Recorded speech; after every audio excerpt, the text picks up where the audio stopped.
and welcome everyone to this week's episode of Freightonomics. I'm head of freight market intelligence, Zach Strickland, here with returning from the road, Anthony Smith. Yeah, Zach, I saw what you did last week. It was a strong attempt. Kind of made an improvement. It was very impressive. Kaylee Nix is hard to follow up, even when it's your own show. So I commend you on that one. That was a good call. I didn't. It's like that commercial where the guy says, "All right, Derek, you're up," and it's Derek Jeter going to hit. Maybe you know it, maybe you don't. But Kaylee Nix did a fantastic job. I sort of think we missed the timing of you going to Portland by a week though, because this week Hurricane Ian dominates the headlines, and so that's what the majority of the show. And of course, Kaylee is our resident meteorologist, and she did give a little insight last week, and of course on FreightWaves Now this morning, and. Also, Donnie Gilbert has a ton of experience handling disasters. So we're going to dive into the aspects of what hurricanes and subsequently natural disasters mean for supply chains and the overall economic environment on today's show.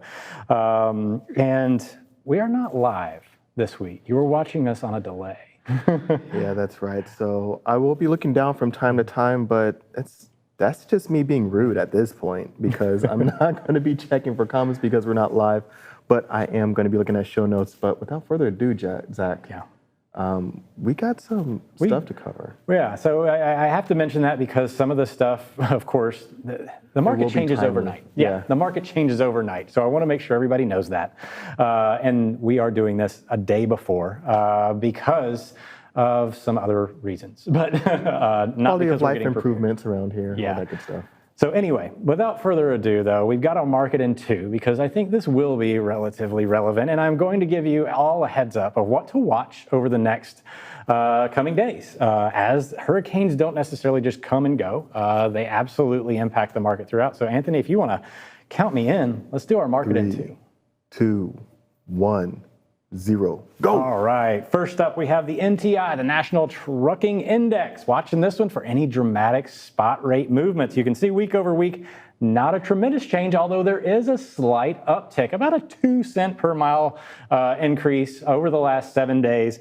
Not a significant one by any means. Doesn't mean the market's going into chaos. But this could actually just be the end of the month showing up in our spot rates. And I have the tender rejection index there in green, just to show you that there really is no fundamental changing in the aggregate values of the market just yet. So let's move to the next chart and look at OTVI to see if there's any demand side indicators that are making us think anything's weird going on. Not really. Again, if you look at the year over year over year over year, this little trough that we see in September, relatively consistent over the last several years. 2019 and the 2 pandemic years, we see a little end of the month bump. Going into the next chart, however, let's get a little bit more focused and specific. This is the Atlanta market. This is one of the markets that's showing up as a significant increase in tender rejection rates. They're in blue. OTRI Atlanta shooting all the way back up to a robust 4.5%. Not very high, but the direction is what's important here. And of course, you look at that OTVI Atlanta, big jump in volume there. So Atlanta market, the hub of the Southeast, definitely one to watch. A lot of volume going into Florida that might be stalled due to the hurricane. Let's move to the next chart. Look at OTRI, OTVI, Lakeland. Now, this is the main area of impact, main market of impact for a direct hit from Ian. Lakeland showing a pretty big jump in overall outbound demand this week. However, the tender rejection rate, some of the lowest in the country at 1.6. So carriers taking every load they can to get out of the way before it happens. Last but not least, Savannah showing an over long-running trend of increasing demand. Ian's supposed to hit this area in the coming days, so definitely one to watch. Tender rejection rates not jumping just yet, however. Amazing. Absolutely amazing. That was a good one. Like, they're all pretty good, but that was... I mean, I tried to hit them all in sequence, if you will. Hurricanes don't all have the same level of impact. You can't really apply logic from one hurricane to another, and that's something we're definitely going to dig into here. And of course, economically speaking, truer words couldn't be said, I feel like. Yeah, I mean, sometimes you have your bare basics of like, all right, this is what we expect, this is how we're going to prep, and this is what we're going to do afterwards, but it's always going to be a little bit different. And There's one thing that I think is almost always a constant in all these hurricanes that happen year after year after year. Is going to be the supply chain reaction and preventative or really trying to get ahead of it. And so there's one article that our very own John Gallagher wrote that we have here that you put in the show notes around ELDs and the hours of service being temporarily suspended for Ian. Yeah, and that's obviously this is part of an ongoing thing that Gallagher was on FreightWaves Now on Monday talking about. And, not necessarily the suspension of HOS for this thing, but it kind of adds to his story in my mind in the way that if ELDs are supposed to create an environment of safety, increasing safety, why do we suspend them? Why can we turn them on and off? Because are you saying that safety is something that you're willing to do away with for this period of time? That to me kind of feels weird, and maybe I'm being a little bit overreactionary to it, but I think there's a lot of support in this article for them really revisiting the ELD mandate and saying, does this actually make things safer? Dean Croak, worked here years ago and used to talk about this all the time, obviously operating his own fleet, and he's, absolutely thinks that they do not. Yeah. And when we're looking at this, I mean, it's one of those things where even outside the supply chain, it's just like when things hit the fan, that usually all these laws start to just kind of go by the wayside. So throughout the pandemic, there were all these laws that were in place that are just like, hey, yeah, you can do carry out for alcohol, or you could drink, as pandemic started to ease up a little bit.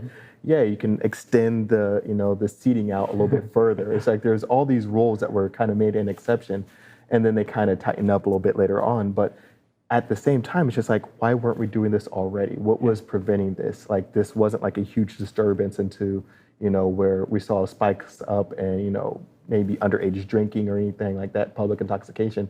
But we just saw that businesses were continuing to perform at the capacity they needed to.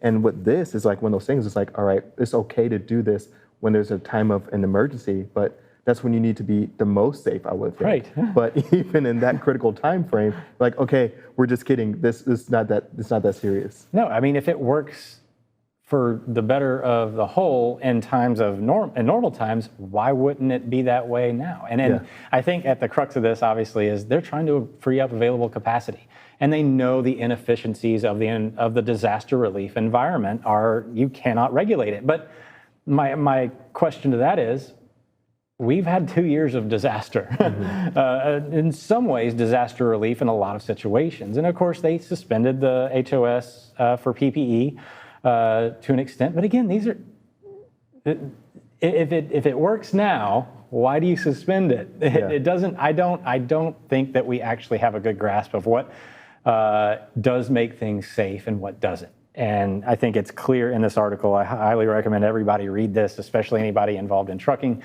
You drive a truck, you probably already know this. I mean, look at you, Anthony. You get what, 2-3 hours of sleep a night? If I'm lucky. Yeah, and you're somewhat functional. So I mean, barely, but yeah. Everybody has a different circadian rhythm of life. Traffic is always present, and there's always some sort of disruption out there. So it's hard to say that here's the one number, that works for everyone and keeps us all safe, because as the article points out, there's times where this actually inhibits safety by making these drivers speed up so they can get to a place to park. That's a big one there, because now you're having this adverse effect that's unintended consequence, and that seems to happen whenever you put in a large sweeping rule or any kind of law or economic policy. There's these unintended consequences. And I think this is one of those very ones where it's just like, I try to beat the clock. Now I take some unsafe measures in order to do that. Yeah, and really what it boils down to, it is a capacity constraint to the overall market, and it definitely limits the availability of trucks to move when they may need to. Anyway, definitely going to be following that one. Now, heart of today's show is, of course, all about hurricanes, and primarily Hurricane Ian that is approaching, or now probably have already hit, and is inland, in Florida right now. So it's massive hurricane. And I've got a few stats that I'm going to pull up here in a minute, but Craig Fuller wrote an article basically giving everybody some advice. Now, I highly recommend you small carriers, small fleets, owner-operators, anybody that has not had an involvement with disaster relief or FEMA in the past, read this article. Fun fact, my first job in transportation, trucking, was at XD during what was one of the most active tropical environments of modern times, handling all these FEMA loads. So we would essentially, it was essentially like trial by fire. Yeah. And it's not the normal environment that you operate in. There's all sorts of nuance here. A few of the things that he points out is basically, don't expect to get your trailers back anytime soon. Don't expect to get paid in a timely manner. You may see some high dollar signs, but that won't manifest until later. So small fleets, small carriers that don't have available cash flow, you definitely need to keep that in mind, because you may be detained. You may be taking this one load, but you may get stuck in some sort of staging environment. They do not have docks. These are airports and airfields, large temporary staging environments for all these goods, and you don't have a lot of leeway with what you can do there. You can't just roll in, expect an hour and a half to deliver, and then roll out. Yeah. Lots of wait times too, because think, the infrastructure down there is also compromised. That's very true. And there's just so many small things that, aren't quite considered from time to time when these kind of events occur. I know one time chatting with Donnie Gilbert, he was talking about fuel and fuel that comes from the government. And a lot of people think that like it's just complete junk and it messes up their engines. But really, it's really good, and it cleans out a lot of the gunk that was in there. And now they're running into some issues at times if you're not prepared for that. Yeah, no, there's all sorts of stuff that goes on down there in disaster relief areas. You end up also getting stuck. Yeah. You might be running one load, but you could sit down there and run a few back and forth loads. So some of that is good. Some of that may disrupt your existing customer flow. So you have to take a lot of things into account before you decide to take these loads. I know a lot of brokers out there get excited when they see FEMA load board postings, a lot of dollar signs there, but they don't get stuck with having their asset tied up. Right. So they're essentially just down there trying to, make sure everybody has what they need and they can go and do their job while the driver and truck are down there moving back and forth, maybe not as efficiently as they should. So I know a lot of questions, I've gotten a lot of questions. How is this going to impact the overall supply chain environment? How do hurricanes impact the supply chain environment? Well, a lot of it depends on the market itself. And we have just come out of an insanely nasty period of time for supply chains being in chaos. I don't think this one is going to create a 2005, maybe 2017 era type event for a few reasons. And one of the main reasons, if we pull up the contract B spot chart here, is this right here. So normally what happens is the natural disasters grab capacity, and drivers go down, make some of them for profit, some of them not, and it takes them off existing load demand. The environment we're in has created a nice little cushion on the spot market side. You can see the spot rate there, the NTI 12, so it does have a little bit of fuel baked in, around $1.20 per gallon, and that tells me there's a lot of room. There are these owner-operators, these small fleets, anybody that's been operating on the spot market now has more capacity than they did. They have more ability to go cover this rate than they did. So there's buffer here.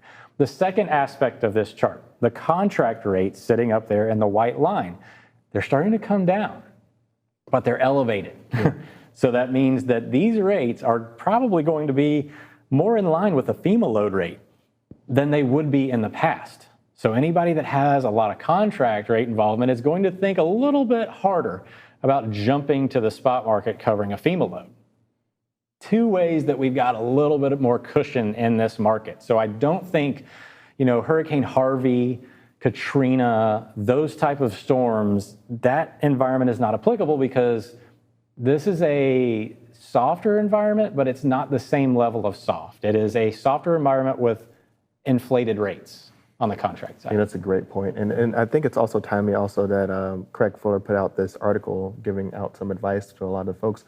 Zach, when you think about the last 2 years, we saw, of course, the freight market just completely heat up. We saw so many people see this as, oh, wow, this is a lucrative market. Look at these rates. My cousin's a driver. Let me get in this space. My brother, whoever it might be. And we saw so many entrants into the market. Do you see this being a potential issue or a learning curve for a lot of those new entrants into the market that are now still here? Like, all right, this is my first, cycle of, hurricanes and kind of critical events and natural disasters. Yeah, I think they're going to have a lot to learn if you are entering the space at this point in time. That you're entering it in a down cycle. Yeah. We are transitioning to a lower period of activity, but natural disasters, they create a little bit of chaos. So you're going to get a little bit of both, and you're going to learn by trial by fire here, especially if you decide to take on the FEMA behemoth. There's going to be typically two sections of relief efforts here. The initial one is the one that has the most sense of urgency. That's your relief supplies, your bottled waters, your Pop-Tarts, your perishable goods, things that they're trying to get down there just to make sure everything stays running, keeping people safe, hydrated, which is a big thing because water gets contaminated during these type of storms. And that's the stuff that pays the most. Then there's the second phase, and that's the long run infrastructure rebuild. And with this storm, we think there's going to be a lot of it.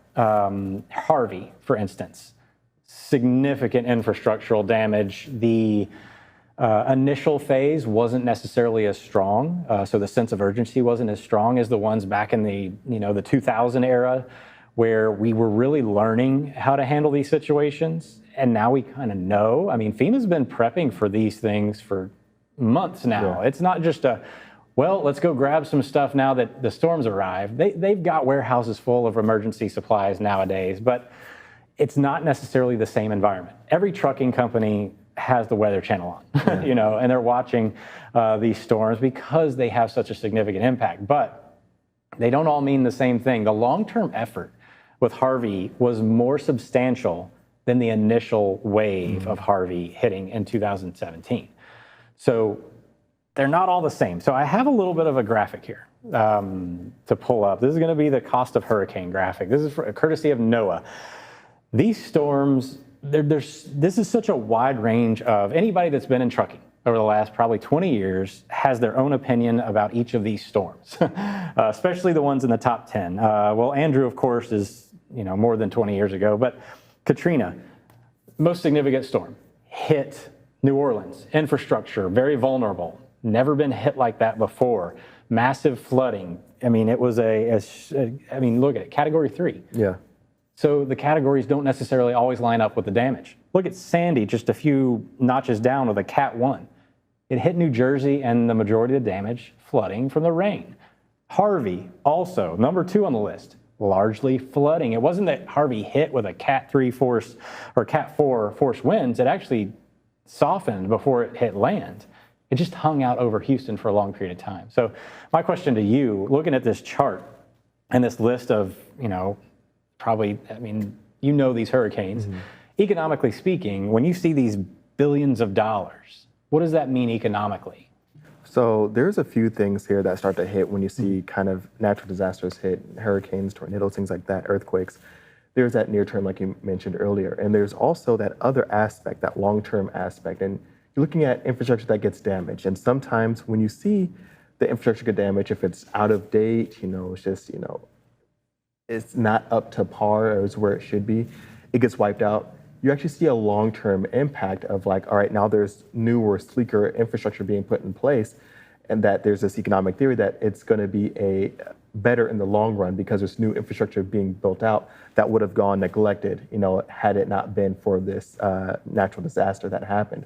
The other big thing, though, is that you mentioned it takes a long time because it's not like, all right, hurricane went through, let's get a new highway put in, let's get these roads redone. It's none of that. It's that bare minimum, that basics of, all right, let's get the electricity back in place. Yeah. Let's get these homes back up in somewhat of a manageable order so people can actually have a livable situation. So there's all these foundational things that need to happen first before we start to see some of those infrastructural changes, that shifts that will be a beneficial change into that area a little bit in the long run. but there's just such a long drawn out process of that cleanup and that really getting those bare necessities back in place. Yeah, and again, that's valid. I mean, in the way that freight moves, you know, you have those bare minimum essentials that happen in that first wave of the recovery effort and really the prep. And then you have the long-term infrastructural impact. And you actually they hurt economic development growth in the near term, but they actually have kind of a long tail in terms of that a little bit of a boost, right? Yeah, and that's going to be a big thing. And it's going to be that long-term aspect of like, all right, now, I know there's still some infrastructure that's still damaged from Katrina. That's just like, you know what, we're just not going to everybody forgot about Ida last year, but it was a Cat 4 that ran over New Orleans and they still haven't recovered. Lake Charles still not recovered from the storms of a few years ago. Michael still has an impact on Mexico Beach down there in Florida. You could still see blue tarps all over the place. These rebuilds take forever. They take a long time. And the thing is that really kind of boosts up whether it's going to be fast or not is how big is the metropolitan area and how crucial is it of a hub to get goods in and out or through that area. A beautiful point. Harvey, number 2 on the list, hit Houston. Very different from hitting Tampa. Pulling up that list again, Katrina hit New Orleans. Not a huge centralized point, like a pretty decent amount of consumption at New Orleans. Infrastructure there also a little fragile. Harvey hit Houston. Infrastructure there was strong, huge population center, huge freight hub. So it was a throughput of a lot of different things. Michael didn't hit a large population center, didn't hit a huge freight hub. Arguably the strongest hurricane by wind speed on the list. And then, of course, Ian is not far away, at least at this point in time. And it's not necessarily hitting a huge population center, but it's not hitting the middle of the woods, as some of these storms tend to do. And it's also got a long train to it. It's going to rain over a large swath of area over a long time. And the single most damaging thing with hurricanes, water. So I think this one's going to be a pretty decent hit on both ends because a lot of people didn't evacuate. And that is, Michael Vincent and I were talking about it before the show. If you've been in one of these before, if you've heard those winds over hours and hours, you don't want to deal with that. You don't know what's going to happen. Just because somebody has a gun pointed at your head and they miss, and you say, well, I got away with it. Look, I was right. Doesn't mean you want to continue to put yourself in the way of a bullet. So I want to pull up a few other charts here real quick. So Tampa port shutdown. We've got the container atlas here for the port of Tampa, and you can see it's not a huge port. Houston definitely is a much more significant port, but Port of Tampa, we're not losing a lot of freight volume here. If you look at its 25th largest port by market share, had a little bit of a bump in overall container flow. And that, I don't know if that was inspired by the oncoming storm, trying to clear some of this freight, get these boats out of the dock beforehand or not, but definitely not a huge freight hub by any means, especially on the port side. However, if we go to the next chart and look at the port of Savannah, you can see that it is a much larger port, number 4 currently, behind, the Newark jumping up there into the second spot is actually a big story that we might cover at some point. But yes, Savannah also seeing a pretty strong growth in overall demand, and over the last year or so. And we are seeing these volumes kind of start to wane off here in the last couple of weeks. But I showed you in my market in 2. If you looked at the OTVI for Savannah, those tender volumes have been increasing significantly over the last bit. So if Ian does have a strong impact there, you could see some pretty decent disruptions around the ports. So that's interesting because we've seen this shift. And so were we seeing that there was a significant pickup at all really in Tampa as we saw with Newark at all? There was nothing really in Tampa. We see that little short-term boost. Savannah has already had kind of a big increase year over year in volumes. That's why I kind of highlighted it. You saw the port of Jacksonville was on that graphic as well. It's a little bit bigger than Tampa, but it's not a huge freight hub by any means. Some automotive coming into that port really significantly. But yeah, I'm watching Savannah and Jacksonville actually as a bigger impact of disruption to freight but it's only going to be supposed to only be a tropical storm, not a major infrastructure damaging storm when it gets to that point. Got it. So, I mean, we're coming up on the end of the show here, Zach, but it seems like the big thing is like, okay, that prep work, not getting out of town, not getting out of the area. Okay, you're hunkering down. It is what it is. Yeah. Now, from a logistics standpoint, it's that initial supply of, all right, we need those bottled waters, we need those perishables, those foods, and then it's that cleanup effort, and then it goes to that long-term rebuilding process. Yeah, and this storm not hitting a huge centroid of freight volume. Yeah. Lakeland, pretty large freight market, but not a huge outbound center going north. Florida's kind of on an island. So hopefully there's not a lot of damage. Hopefully this is all for nothing. And somebody can say, look, nothing happened. You guys were overblown. It was over exaggerated. The Weather Channel's just, leaning into the wind. I see what you did there. Well, thanks for tuning in for Afraid Anonymous.